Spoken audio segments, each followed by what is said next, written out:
Casulo Debate está de volta, hoje falando sobre educação, um tema muito importante, e eu abro essa volta desse segundo bloco aqui, hoje com as professoras Valéria, do mestrado e doutorado em educação, e também a professora Sandra, da Secretaria Municipal de Educação de Itajaí, para falar de um assunto também que é importante, acho que a gente não tocamos rapidinho, que é a questão do analfabetismo ainda, que preocupa, esse dado de 2009 é 9,7%, na faixa de acima dos 15 anos, em torno de 18 milhões de pessoas, de brasileiros. Ainda praticamente dá um pouquinho mais que o Chile, que o Chile aí tem 15 milhões de pessoas. Praticamente um país ainda analfabeto dentro de um país. O que vocês acham disso, assim, no curto prazo? O que a gente tem observado aqui, eu vou falar da nossa realidade, que eu acho também importante a gente trazer. Claro, vou falar para Itajaí. Nós temos hoje, matriculados na educação de jovens e adultos, 781 alunos. E a nossa taxa de analfabetismo tem caído consideravelmente. A procura nas escolas, claro que a gente sabe ainda que tem a questão da baixa autoestima, que aquele sujeito que já passa dos 40 já não vai mais procurar, se alfabetizar. Mas, enfim, eu acho que em Itajaí nós temos uma realidade ainda confortável de queda de taxa por conta desse movimento que a gente vê na matrícula. Assim, a cada ano a nossa matrícula na educação de jovens e adultos diminui. Agora, o que nós observamos é que a gente precisa fazer um movimento também, porque ao mesmo tempo isso pode demonstrar uma boa queda, mas também aquela coisa do pessoal que fica escondido, de não procurar, de não saber onde vai ver, de onde procurar. E além disso, assim, só para complementar, a gente tem uma preocupação muito forte em remediar e não pensar na produção desse analfabetismo. O que está produzindo esse analfabetismo? Para contra-atacar realmente isso. E o que acontece com as crianças que entram e não aprendem a ler e escrever? Ainda tem isso, um outro aspecto. A produção do analfabetismo, porque a gente tem uma falsa ilusão que às vezes... Que é o analfabeto funcional? Que o analfabeto é aquele que não procurou a escola ou que não teve acesso à escola, E a maioria dos analfabetos são aqueles que foram excluídos da escola, Que tanto por frequentar 4, 5, 6 anos e então já não é mais aquela coisa que o pai não conseguirem ler e escrever, eles vão desistir, Não ia dizer, mas não é aquela coisa que o pai, às vezes, sai da escola, vai trabalhar, meu filho. Isso acho que tem, mas é muito pouco. Que a nossa realidade, há uma produção, acho que tanto no Sul como no Nordeste, esses casos vão existir, mas isso tem tudo, porque nós trabalhamos num projeto aqui na Univale, que era a alfabetização solidária, e acontecia isso também. A gente foi trabalhar numa das cidades que era quase 80% analfabeto, e a gente pensava que eles não tinham escola, não tiveram acesso, ou saíram para trabalhar. Não, eles eram reprovados da escola. Uma grande parte, muito poucos, nunca tinham frequentado uma escola. Então, quer dizer, essa produção do analfabetismo é uma produção, se produz esse analfabetismo, Porque se as crianças foram, o que aconteceu que elas não conseguem se alfabetizar? Há uma falta de competência ainda da escola, da educação, em alfabetizar todas as crianças.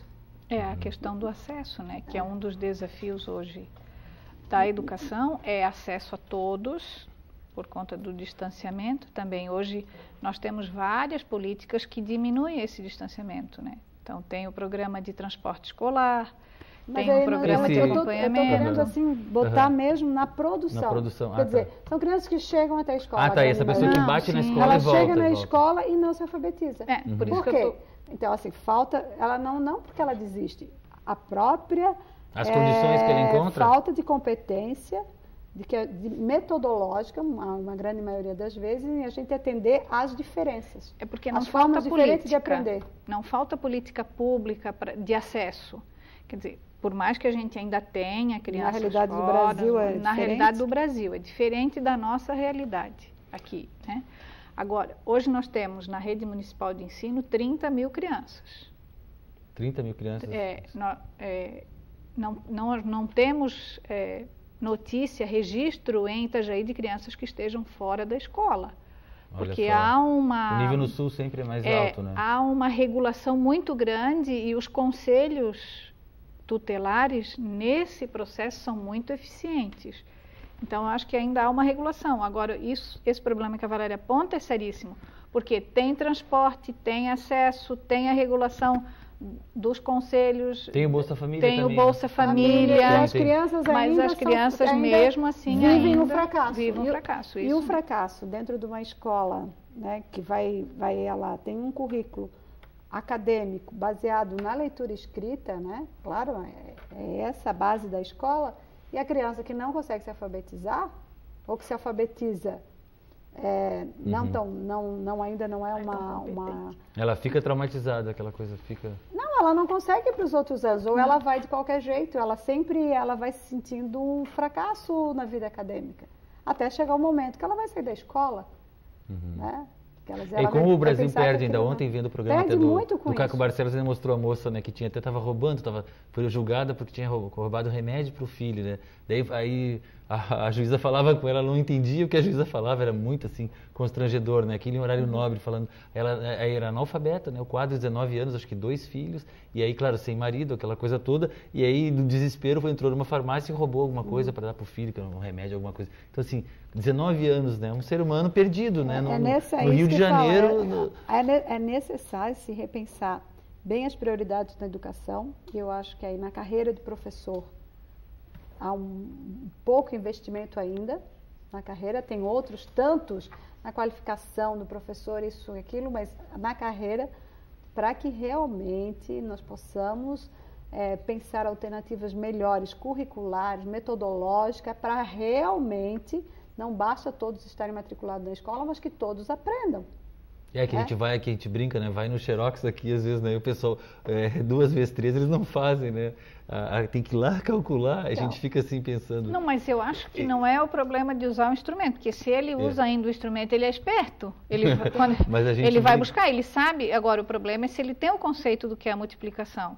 Se ele tem um conceito formulado do que é, se ele compreende, se ele elaborou aquele conceito, não tem problema dele buscar a calculadora. Não é porque ele não faz mais de cabeça que isso quer dizer que ele não... Parece que a nossa geração, certas contas a gente não faz, né? Nem usa a calculadora. Claro, a gente tinha muito essa ideia da memória, somar né? E diminuir. Eu lembro que o meu avô, a minha avó faziam contas, tinham só até o 4º ano, hoje até a 4ª série, né? E faziam contas complexas, operações complexas que eu ficava, meu Deus, como é que pode? E hoje as crianças não fazem, agora elas fazem outras coisas, utilizam outros instrumentos. Outra geração.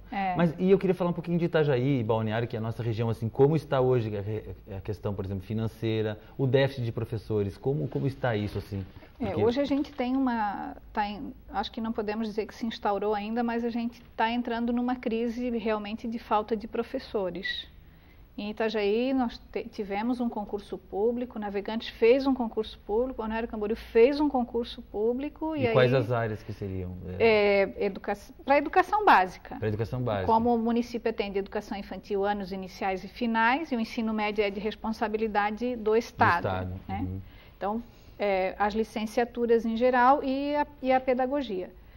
E aí, qual foi o problema disso tudo? É que ao longo do ano os professores pegam licença, adoecem, ou até mesmo no plano de carreira a licença prêmio, que a cada 5 anos você recebe 3 meses de prêmio. Isso aí também atrapalha, não atrapalha? Eu não sei. Atrapalha, mas... Porque no privado não tem isso. Não tem, mas eu acho que é uma forma também de recompensar, de valorizar.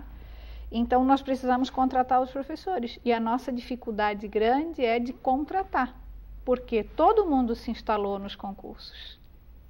E aí, a demanda é maior e a procura... Falta professores, sobretudo nas séries de inglês. Nas séries por finais. exemplo, nós ficamos passando numa escola uma dificuldade muito grande, que estávamos entrando no 2º bimestre, os alunos precisavam e nós não tínhamos professor de inglês. Só para ter uma ideia, agora, por exemplo, na Univale, os cursos de licenciatura, nós temos o curso agora, vai ser, a inscrição, está aberta a inscrição para o curso de letras, totalmente gratuito, com bolsa do governo federal.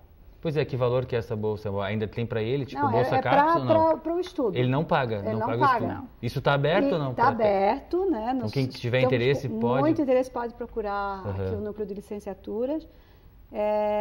Mas assim, é com muita dificuldade que a gente fecha uma turma. Já tivemos o curso Plafor, que era um programa do governo também, com toda bolsa, todo financiado pelo governo federal. E uma turma seria o quê? 30 alunos? E às vezes... Não, com 30 se fecha. Às vezes você consegue fechar uma turma com 30, com 20. Né? Assim, matemática, o mesmo educação especial foi difícil, geografia, história, essas áreas é muito complicado. E ainda tem, então, tudo e tem uma queda, a pedagogia... Não, presencial. Presencial. Há ainda uma queda, e esse que eu estou falando de letras, que está aberto, também é presencial. Na pedagogia ainda a gente tem uma procura, mas vem caindo ano após ano também, né? Não é mais a mesma procura que antes, que é a professora para a educação infantil e para as séries iniciais. Por isso que às vezes não é a modalidade. Porque mesmo hoje a universidade oferece geografia, educação física, artes e educação especial pelo PAFOR, que é a plataforma Paulo Freire, que é um programa do governo federal de incentivo à licenciatura.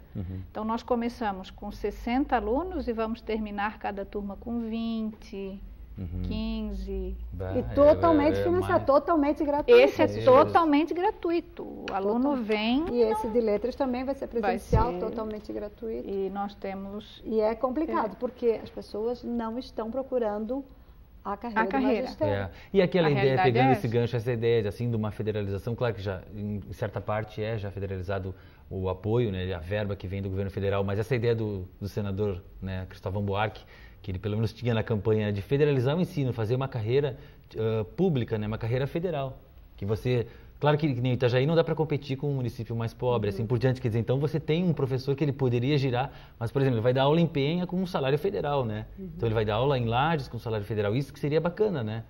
Porque parece que ele fez o cálculo aí, dinheiro não é o problema, agora não sei, seria um grande upgrade, hoje, né, na ideia. O ensino brasileiro, ele é um sistema, né? A gente chama de sistemas de ensino. Cada ente federado tem o seu sistema de ensino, estados e municípios. Então, a vantagem disso é a autonomia. Hoje o que a gente tem no Plano Nacional de Educação e também na LDB é uma gestão mais democrática, uma gestão mais participativa. O distanciamento disso é que às vezes preocupa um pouco. Hoje a gente observa que quanto mais perto, federal, embora a CAPES hoje ela também tem agora uma competência para a formação de professores na educação básica.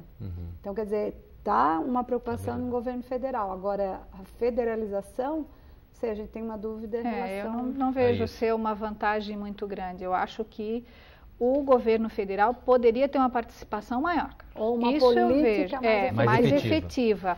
Porque a definição da lei, ela diz quanto tem que pagar, mas ninguém recebe o apoio do governo federal para pagar esse salário para os professores.